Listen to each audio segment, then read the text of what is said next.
Saudara Adan Romer juga hal sama tadi ya, saudara yang membukakan pintu buat terdakwa Putri Chandrawati ketika mau masuk mobilnya.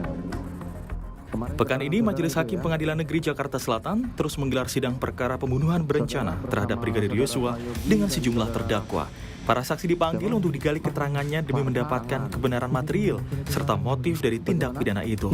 Dalam pemeriksaan saksi, sejumlah ajudan Sambo yang dihadirkan terkuak adanya pengaruh relasi kuasa Ferdi Sambo terhadap para ajudannya. Salah satunya datang dari kesaksian Azan Romer yang mengaku mengubah-ubah keterangannya di hadapan penyidik.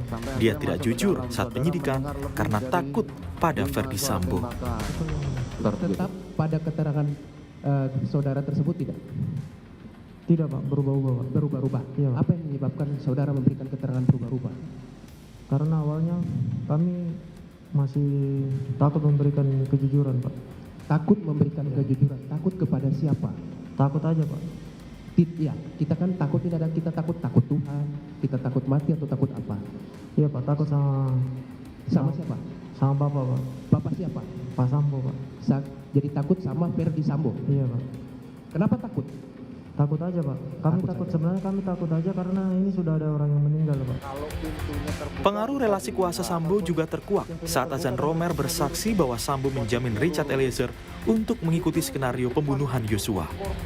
Disampaikan itu pas saya sama Richard, seingat saya ada Richard, Om Kodir, terus Saudara Prayogi mengatakan bagaimana kalau ini terjadi kepada keluarga atau anak kalian.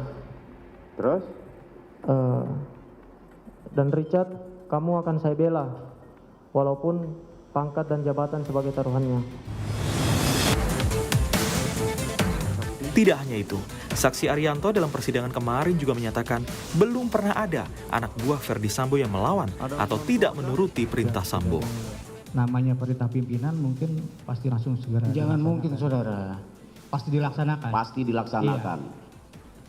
Pernah nggak saksi mengetahui ada perintah Pak FS ke anak buahnya tidak dilaksanakan? Belum pernah tahu. Hakim terus mendalami keterangan dari ajudan Ferdi Sambo dengan mengkonfrontasi keterangan para ajudan lainnya. Sidang akan dilanjutkan pada pekan depan dengan agenda pemeriksaan saksi lanjutan. Fakta dan kejutan apa lagi yang terungkap dalam persidangan? Tim Liputan, Kompas TV.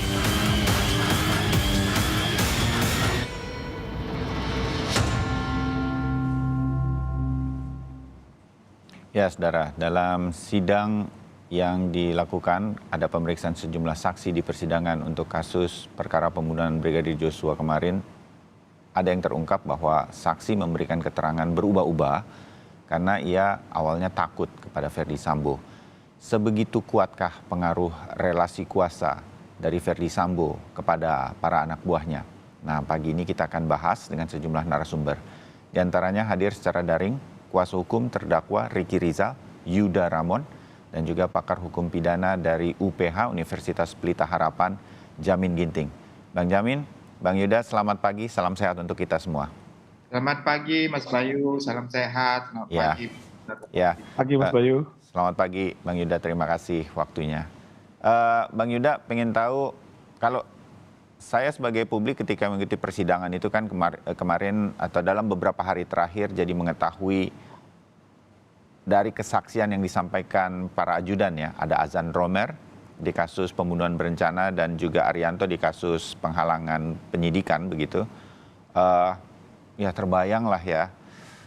Bang Jamin juga pernah mengatakan bahwa ini kan Jenderal Bintang 2 kepada anak buahnya yang ajudan sedemikian rupa pasti itu agak sulit untuk menolak perintah. Saya makin terbayang begitu. Nah, Bang Yuda, apakah Ricky Rizal selama berkonsultasi di mana tim kuasa hukum diantaranya Bang Yuda itu ngobrol dengan Ricky juga merasakan relasi yang begitu kuat dari atasannya, Ferdi Sambo? Ricky pernah cerita soal itu, Bang Yuda. Baik, kita bicara di materi pembelaan juga dan juga melihat dari pemeriksaan-pemeriksaan yang sudah terjadi terhadap Ricky Rizal. Secara general, Ricky Rizal itu melihat Sambo sebagai sosok yang tegas namun perhatian atau baik gitulah.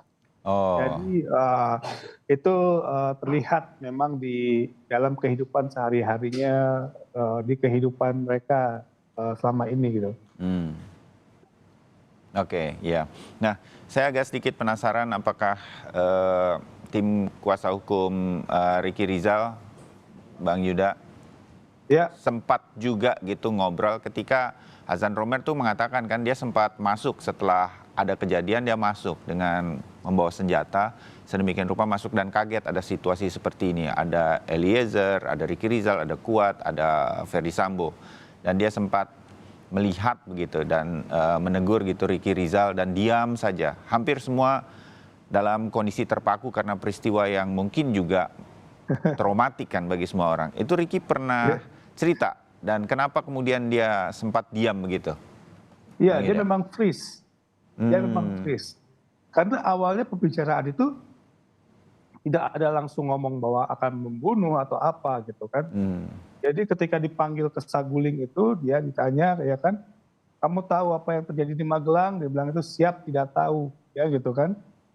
Kamu siap tidak tahu. Oke, baru kan sambil menangis Sambo bilang bahwa ibu telah dilecehkan gitu. Ya kan? Saya akan klarifikasi dia. Kalau dia melawan, tolong backup saya. Kamu berani nggak nembak dia? Kan gitu. Jadi konteksnya tuh seperti itu alur ceritanya. Yang bilang sama dia, siap tidak berani. Jadi tidak benar kalau tidak ada yang berani menolak perintah Sambo. Ricky Rizal pada hari itu menolak perintah Sambo. Ya kan? Dia menolak perintah Sambo. Karena menurut dia itu melanggar hukum. Makanya kemarin saya bilang, terdakwa ini tidak layak didudukan di kursi terdakwa Ricky Rizal ini. Dia sudah menolak perintah itu. Gitu. Tapi kan kemudian dia disuruh, oke, kalau gitu kamu panggil sana Richard, dia bilang gitu. Dia panggil Richard. Nah, memanggil ajudan lain itu kan bukan tindak pidana. Ya kan gitu. Itu memang tugas ajudan sehari-hari. Jadi Bapak bisa bayangkan dong, ya kan, seorang jenderal bintang 1, seorang kombes diperintahkan untuk melakukan obstruction of justice, dilakukan.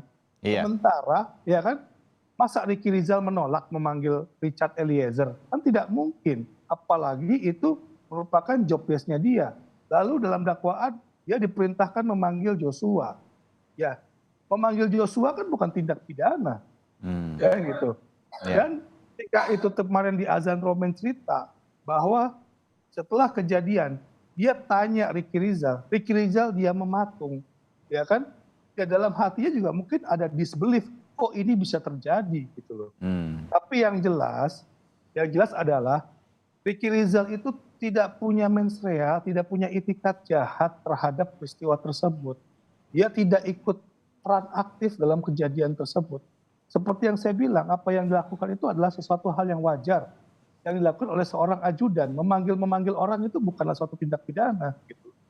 Nah, tapi dia adalah orang yang salah di tempat yang salah pada waktu yang salah.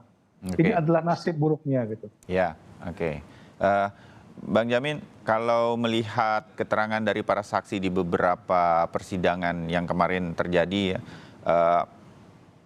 sekali lagi ajudan Azan Romer mengatakan dia sempat berubah-ubah ditanya oleh majelis hakim begitu. Dan dia katakan dia takut begitu sehingga kemudian jadi berubah-ubah. Nah, hal semacam ini dia akan tercatat di pengadilan sedemikian rupa seperti apa nanti hakim kemudian menilai seluruh jalannya persidangan terutama untuk para saksi.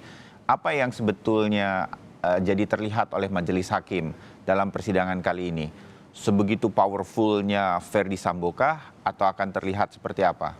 Apa sebenarnya yang kita harus baca dari kesaksian-kesaksian ini, Bang Jamin? Ya, baik Mas Bayu. Saya sedikit juga agak komentar ya terkait dengan relasi kuasa yang begitu kuat tadi ya. Ini Mas Bayu. Jadi waktu pemisahan TNI dan Polri, sebenarnya karakteristik daripada Polri dan tentara itu sampai sekarang tidak berubah, masih sama. Jadi kalau di tentara itu mereka wajib mematuhi atasan, garis komando.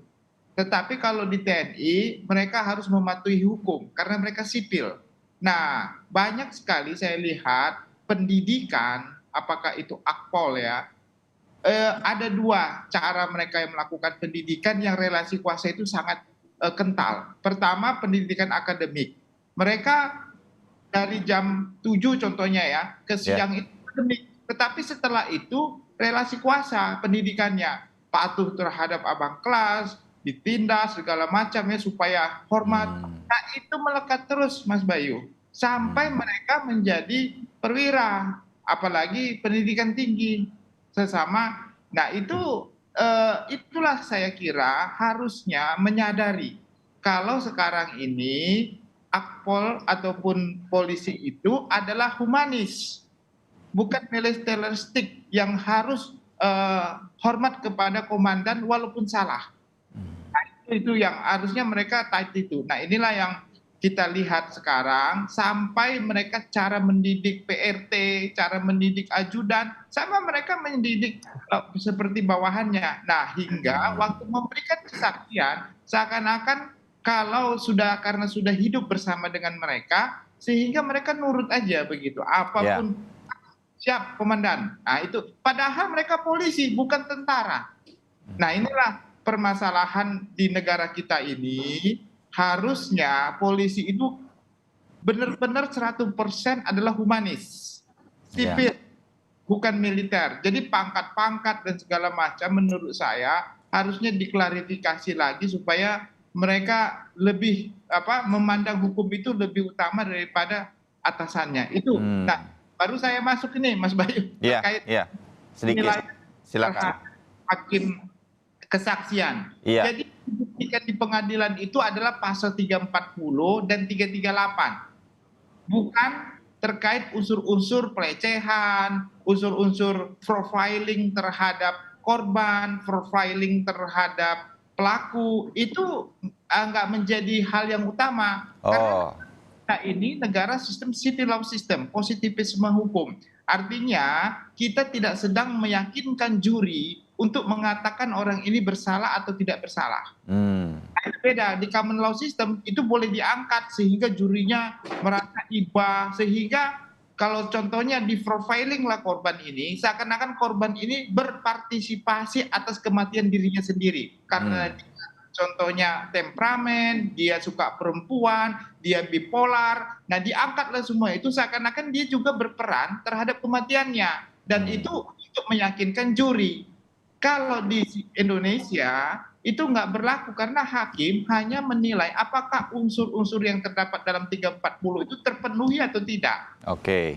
Kalaupun nanti ada, akhirnya kalau dimunculkan tentang peran serta pelaku ikut serta dalam motif yang diperbuat, itu hanya sebagai meringankan hukuman, bukan untuk memenuhi suatu unsur pidana. Jadi itulah pandangan hakim terhadap motif itu sendiri yang sedang digali sekarang ya. Ini kelihatannya hanya untuk itu saja, bukan untuk menyatakan seseorang ini bersalah atau tidak bersalah. Menurut saya hal yang harus lebih baik adalah membuktikan profiling pelaku, bukan profiling korban. Contohnya begini Mas Bayu, pelaku ini sebenarnya tidak ingin membunuh, nggak punya niat, tetapi dia punya trauma masa lalu atau orangnya orang gila gitu, sehingga dia bisa maafkan sebagai alasan pemaaf pasal 44 contohnya, atau dia punya trauma masa lalu yang terpanjangkan dia spontan, ada itu terkait dengan nutustan itu ya dalam istilah pidananya. Jadi ada trauma masa lalu yang terlalu besar sehingga dia harus melakukan itu spontanitas. Nah itu nanti ke 338 dan bisa menjadi memaafkan dia. Nah itu yang sebenarnya harus diangkat, bukan terkait dengan profiling korban. Salah besar saya kira kalau profiling korban Mas Bayu. Jadi kita dapat wawasannya dari Bang Jamin Ginting untuk melihat persidangan ini, situasinya akan seperti itulah nanti. Kita jeda sebentar, kemudian kita sambung obrolan kita setelah jeda. Tetap bersama kami di Sapa Indonesia Pagi.